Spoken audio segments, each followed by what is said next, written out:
Welcome back to my channel. 2026 జనవరి 31న భారత్లోని రామ్సార్ సైట్స్ జాబితాలో మరో రెండింటిని కొత్తగా చేర్చడం జరిగింది. దీంతో భారత్లో మొత్తం రామ్సార్ సైట్స్ సంఖ్య 98కి చేరింది. కొత్తగా చేర్చిన 2 చిత్తడినేలల్లో ఒకటి ఉత్తరప్రదేశ్లోని పాట్నా పక్షుల అభయారణ్యం, రెండవది గుజరాత్లోని చారేధాన్ ప్రాంతం. 2025 సంవత్సరంలోనే మొత్తం 11 రామ్సార్ సైట్లను కొత్తగా గుర్తించడం జరిగింది. 2025 ఫిబ్రవరి 2న ప్రపంచ చిత్తడినేలల దినోత్సవం సందర్భంగా 4 చిత్తడినేలల గుర్తింపు. అందులో ఒకటి సక్కరకోటె పక్షుల అభయారణ్యం, తమిళనాడు. 2 తీర్థంగల్ పక్షుల అభయారణ్యం, తమిళనాడు. 3 కేచోపల్రి చిత్తడినేల, సిక్కిం. 4 ఉద్వా సరస్సు, జార్ఖండ్. ప్రపంచ పర్యావరణ దినోత్సవం జూన్ 5 సందర్భంగా మరో రెండింటిని చేర్చింది. ఇందులో ఒకటి మేనర్, రాజస్థాన్. 2 కిచాన్, రాజస్థాన్. 2 కూడా రాజస్థాన్లోనివే. 2025 సెప్టెంబర్ నెలలో మరో రెండింటిని గుర్తించారు. గోకుల్ జలాశయం, బక్సర్ జిల్లా, బీహార్. ఉదయపూర్ ఝీల్, వెస్ట్ చంపారణ్ జిల్లా, బీహార్. తరువాత 2025 అక్టోబర్ నెలలో బీహార్ రాష్ట్రంలోని గోగాబిల్ లేక్ను రామ్సార్ సైట్స్ జాబితాలో చేర్చడం జరిగింది.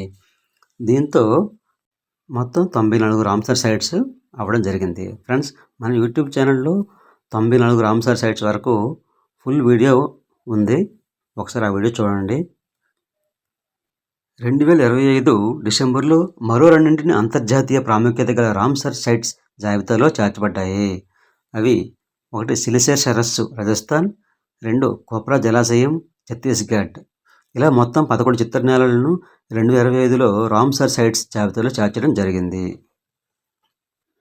ఒకే ఒక్క రామ్సార్ సైట్ కలిగిన రాష్ట్రాలు 10. 1 ఆంధ్రప్రదేశ్, కొల్లేరు సరస్సు. 2 గోవా, నందా సరస్సు. 3 ఉత్తరాఖండ్, అసన్ కన్జర్వేషన్. 4 జార్ఖండ్, ఉద్వా సరస్సు. 5 సిక్కిం, కేచోపల్రి సరస్సు. 6 అస్సాం, డిపోర్బిల్.